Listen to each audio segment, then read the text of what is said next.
Shalom, selamat datang di YT Artikel 2. Assalamualaikum warahmatullahi wabarakatuh. Hai sahabat Rahman. Apa kabar kalian semuanya? Semoga kalian baik-baik saja. Untuk teman pekerja yang jauh, perantau dalam negeri atau di luar negeri, yang jauh dari keluarganya seperti admin, semoga kalian semuanya dilindungi dan diselamatkan dalam pekerjaan masing-masing. Dan untuk sahabatku yang bersama keluarganya, semoga kalian sehat selalu dalam lindungannya. Amin. Episode 202, kisah seorang cleaning service yang ternyata anak orang kaya. Rizky, ini adalah klub milik Kak Messi. Jadi, kalian jangan terlalu memperbesar masalah. Kalau tidak, aku juga akan terlibat, kata teman Rizky sebagai pengingat. Teman Rizky sebenarnya hanyalah seorang pelayan saja di sini. Dia juga tidak tahu dan tidak kenal dengan Rahman. Dia hanya mendengar Rizky yang mengatakan bahwa Rahman mengganggu Lasmini dan ingin membalaskan dendam ini. Tenang saja, kami masih punya aturan. Kami tidak akan membuatmu terkena getah kami, kata Rizky sambil menepuk pundak temannya.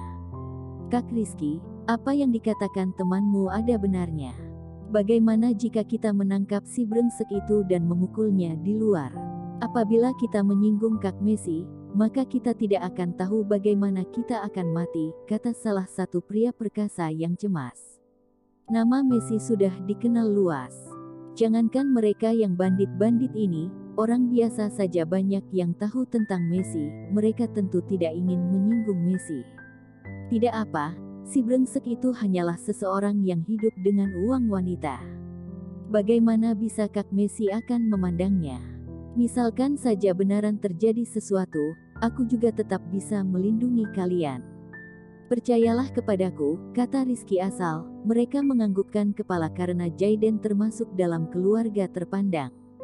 Lasmini, kamu tunggu saja si brengsek itu berlutut di hadapanmu, kata Rizky sambil tersenyum ke Lasmini. Jangan buang-buang waktu lagi. Cepat masuk dan bereskan si brengsek itu, kata Lasmini dengan tegas. Setelah mengetahui kalau ini merupakan wilayah kekuasaan Messi, Lasmini sedikit takut. Ayahnya dulu dipaksa minum arak oleh Messi sampai muntah darah, jadi dia sangat takut bertemu dengan Messi lagi. Saat ini, Rahman sedang berada di dalam ruangan sambil merokok. Dia dengan Raymond berjanji bertemu jam 3. Sekarang jam menunjukkan pukul 2:30 sore, masih ada setengah jam lagi. Lagi pula dia juga senggang, jadi datang lebih cepat untuk menunggu Raymond. Tapi dia sedikit heran karena Messi dan beberapa kaki tangannya semuanya tidak berada di klub. Setelah dia menelepon baru tahu jikalau mereka berada di Bandung. Keluarga Raffi telah memberikan kepemilikan tanah Bandung kepada Rahman dan dia langsung bertindak untuk membangun dasar dari bebatuan perhiasan. Messi dan lainnya sedikit bersemangat. Pagi-pagi buta sudah pergi ke pulau itu. Boom. Saat ini, pintu ruangan terbuka. Rizky dan yang lainnya berjalan masuk. Rahman mengangkat kepalanya melihat siapa yang masuk. Ketika dia melihat Lasmini, dia tersenyum sinis.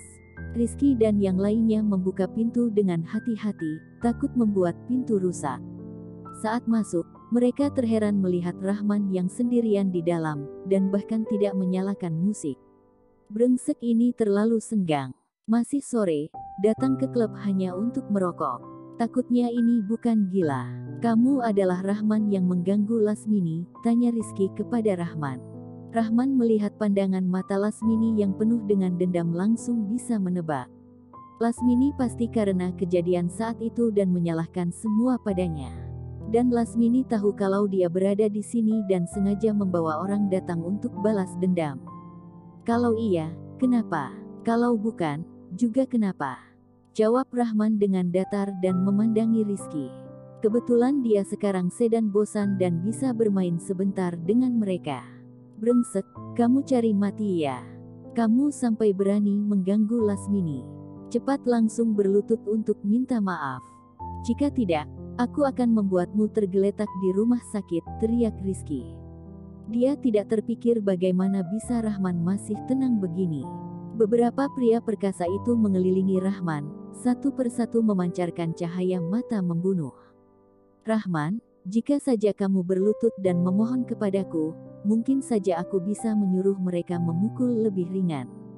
Kalau tidak, apabila kamu dipukul menjadi cacat, jangan salahkan aku, kata Lasmini.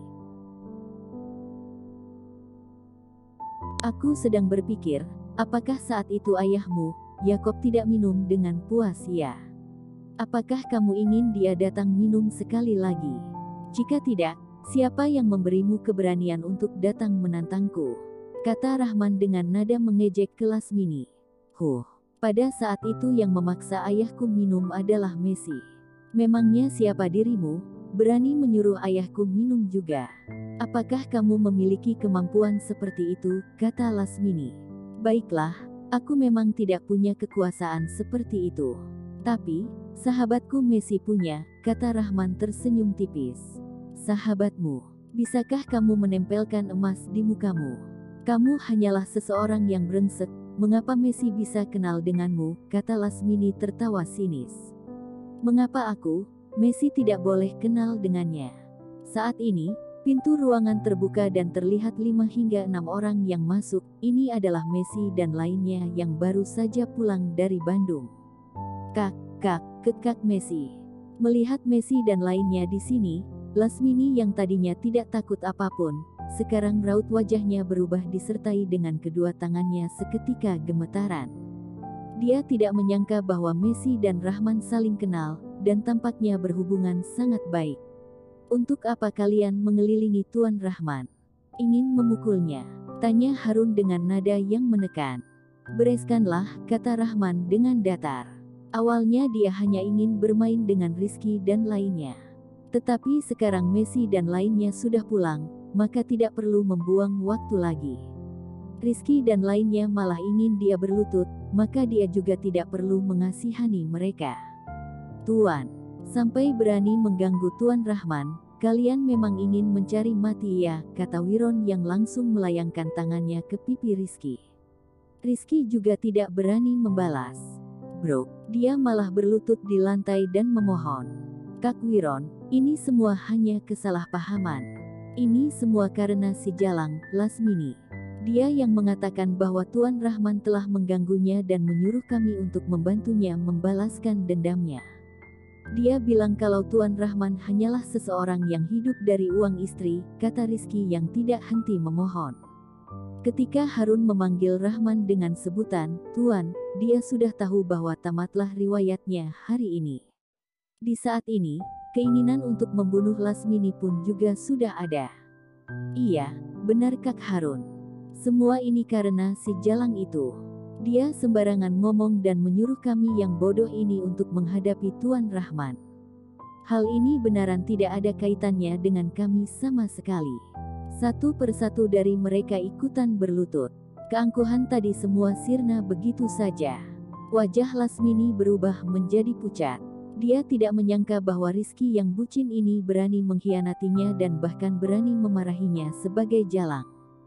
Apakah dia tidak takut kalau aku tidak memperdulikannya? Apakah dia tidak takut kalau aku tidak akan memberikannya kesempatan lagi? Benar, aku yang menyuruh mereka datang untuk memukul Rahman. Rahman hanyalah seorang lelaki brengsek. Kalian jangan tertipu dengan penampilan luarnya, teriak Lasmini ketika Harun dan lainnya melihat ke arahnya. Bersambung.